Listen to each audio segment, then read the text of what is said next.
Sekitar 50 buruh dari kawasan industri Berikat Nusantara KBN Cakung, Jakarta Timur menggelar unjuk rasa menolak pengesahan Undang-Undang Omnibus Law Cipta Kerja siang tadi.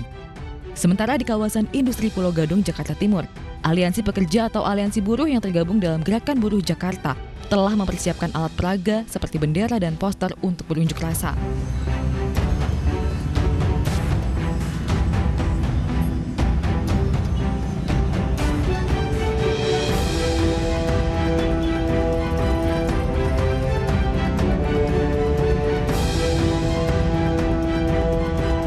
Dalam aksinya, buruh meminta pemerintah dan DPR RI membatalkan pengesahan Undang-Undang Cipta Kerja seluruhnya yang dinilai merugikan buruh.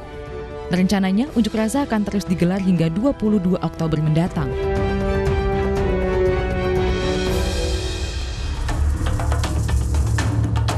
Polisi menangkap 500 pengunjuk rasa menolak Undang-Undang Cipta Kerja yang anarkistis di sejumlah wilayah di Jakarta. Polisi menyebut massa yang ditangkap diantaranya merupakan kelompok anarko. Awalnya unjuk rasa yang digelar oleh Aliansi Nasional Anti Komunis atau ANAK NKRI di kawasan Patung Kuda, Jakarta Pusat berlangsung damai. Massa ANAK NKRI lantas membubarkan diri pada pukul 4 sore. Namun unjuk rasa damai berubah ricuh setelah provokasi sekelompok massa anarko. 6.000 massa yang melaksanakan aksi, 4.000 ini merupakan massa anak NKRI dan yang 2.000 adalah massa cair. Massa cair ini terdiri dari masyarakat, kemudian yang menonton, kemudian ada mahasiswa dan ada pelajar tadi. Pelajar ini ada yang STM, SMU, kemudian istilahnya yang selama ini juga mereka ini termasuk yang kita sebut anarko. Kapolda juga menegaskan siapa saja yang melakukan aksi anarkis dan melakukan pengerusakan terlebih pembakaran akan disanksi secara tegas.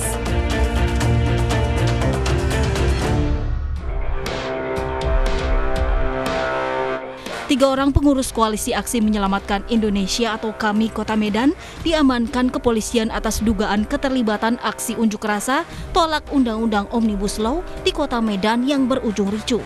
Khairi Amri selaku Ketua KAMI Medan diduga kuat melakukan provokasi dengan mengajak warga berdemo menolak Undang-Undang Omnibus Law Cipta Kerja.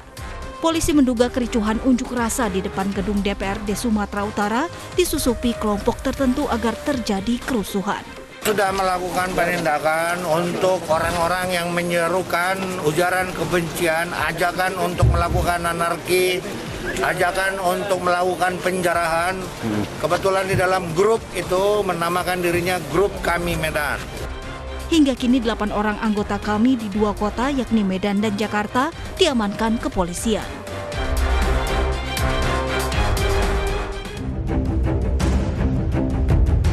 Pimpinan Koalisi Aksi Menyelamatkan Indonesia atau KAMI mendatangi Barreskrim Polri.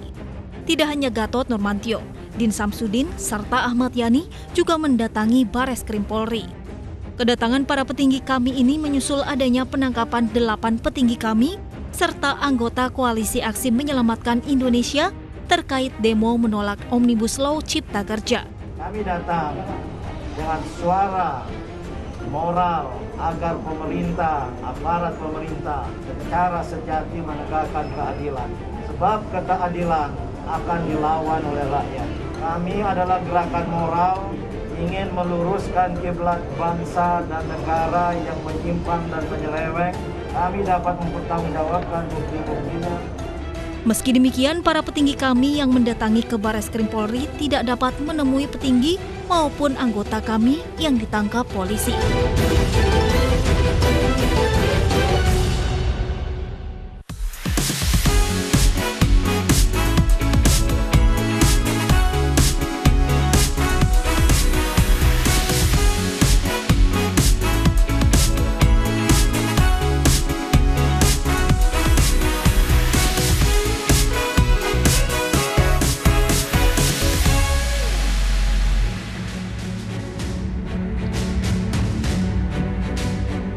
Selamat malam pemirsa, jumpa lagi di Prime Show with Ira Kusno.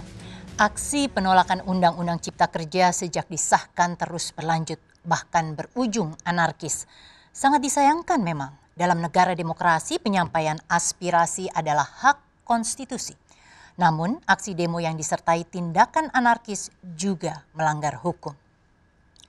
Kepolisian pun sudah menahan sejumlah kelompok yang melakukan aksi demo anarkis.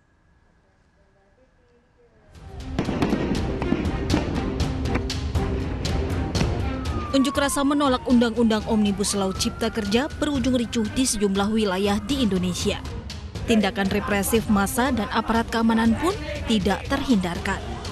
Kepolisian berhasil mengamankan massa anarkis yang tergabung dalam sejumlah kelompok, diantaranya anak NKRI, pelajar, mahasiswa, organisasi KAMI, dan gerakan anarko. Ada sekitar 186 orang yang pertama awalnya kita amankan pada saat kita melakukan razia, yang memang ada indikasi pada saat itu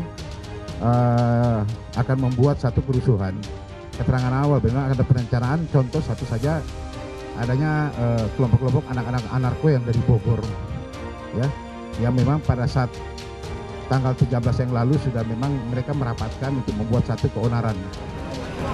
Polda Metro Jaya menegaskan pihaknya tidak akan memberi ruang dan akan menindak tegas kepada siapapun, khususnya anarko, yang membuat kerusuhan. Selain kelompok anarko yang diduga melancarkan aksi anarkis, sejumlah aktivis Koalisi Aksi Menyelamatkan Indonesia atau KAMI juga ditangkap oleh Bareskrim Polri. Polisi pun telah menyangkakan mereka sebagai pembuat kegaduhan atau status tersangka.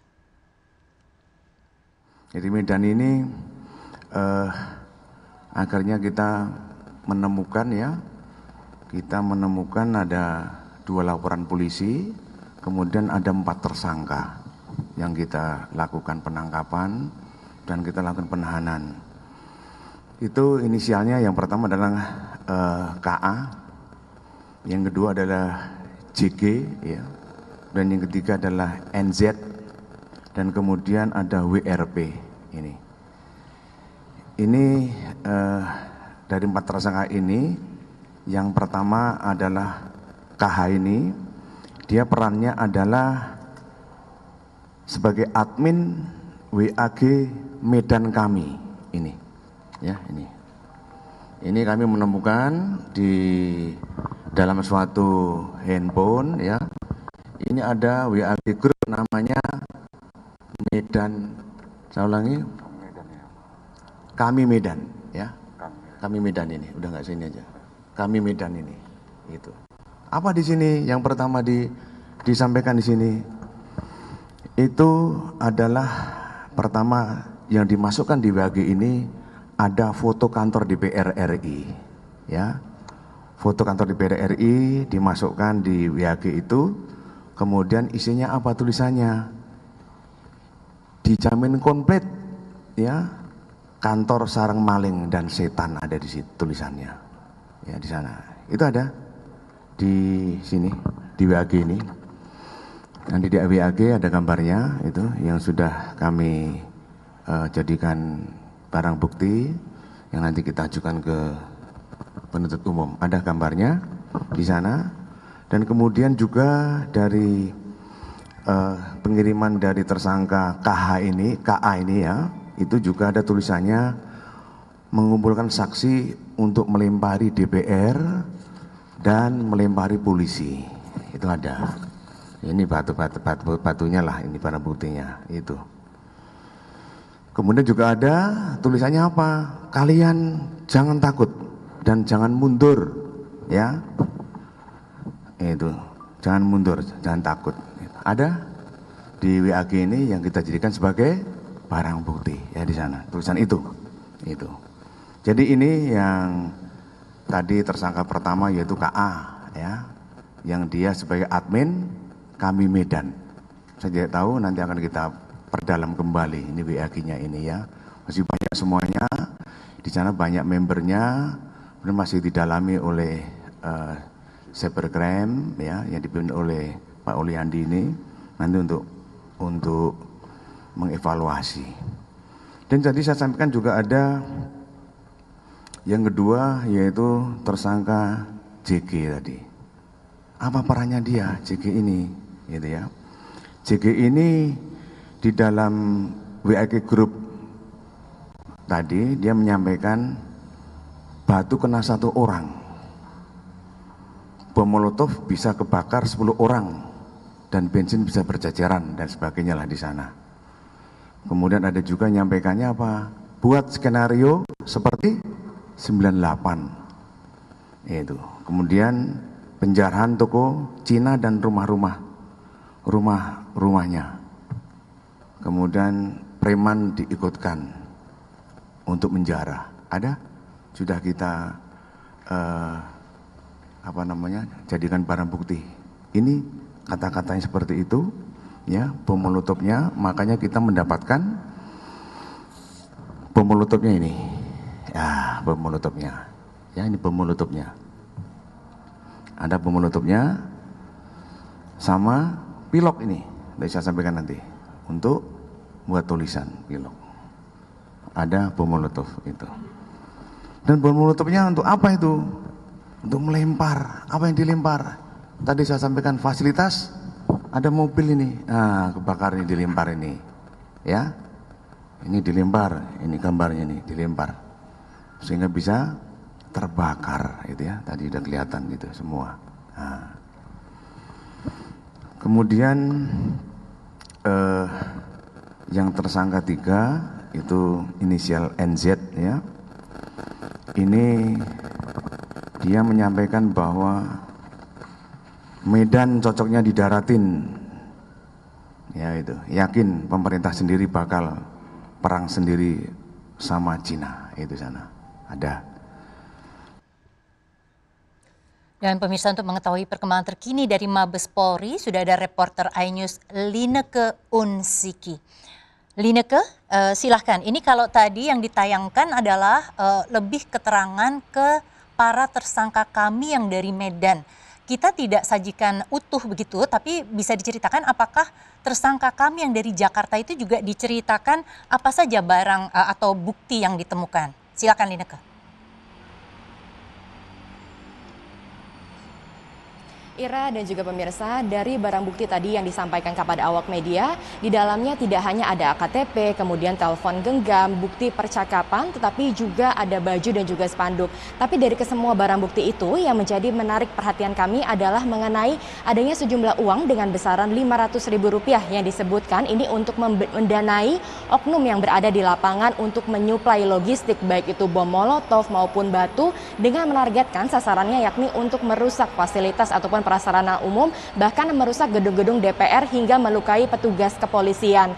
Tidak hanya itu saja, terkait dengan penetapan 9 tersangka penghasut tindakan anarkistis dalam aksi demonstrasi penolakan Undang-Undang Cipta Kerja yang berujung pada kericuhan, tentunya langkah selanjutnya yang akan dilakukan oleh pihak kepolisian adalah mendalami, menggali lebih lanjut apakah adanya indikasi keterlibatan pihak-pihak lain. Karena kalau kita lihat, salah satu medium yang digunakan oleh ke-9 tersangka dalam menghasut adalah dengan menggunakan WhatsApp Group. Kita ketahui bersama bahwa WhatsApp Group ini dapat diisi oleh puluhan orang. Sehingga tadi Kadifumas Mabes Polri Irjen Pol Argo Yuwono menyebutkan tidak menutup kemungkinan akan adanya tersangka-tersangka baru yang kemudian ditetapkan.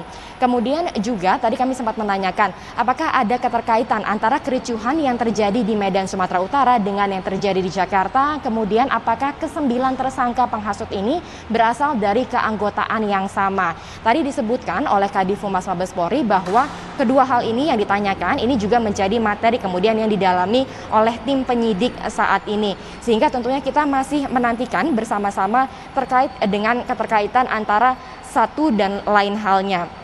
Tidak hanya itu saja, Ira dan juga pemirsa, ini cukup menarik karena dari ke-9 tersangka ini, tentunya akibat dari perbuatan mereka, ini mereka dikenakan pasal Undang-Undang ITE terkait dengan penyebaran berita hoaks melalui media sosial yang kemudian berujung pada kericuhan. Mereka keseluruhnya, ke-9 orang tersangka ini, sudah ditetapkan sebagai tersangka, kemudian juga sudah langsung dilakukan penahanan.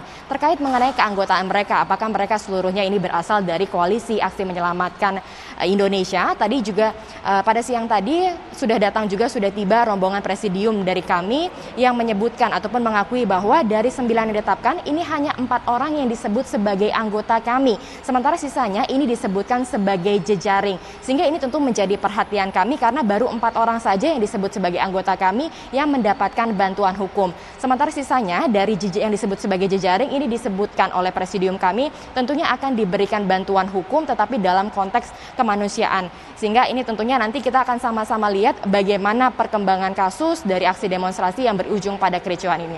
Kembali ke Anda Ira di studio. Lineke, terima kasih atas laporan Anda. Pemirsa, Prime Show With Irakusno akan kembali sesaat lagi. Kami akan menghadirkan Ketua Komite Eksekutif kami, Ahmad Yani, dan juga tenaga ahli utama Kantor Staf Kepresidenan Ali Mohtar Ngabalin. Kami kembali sesaat lagi.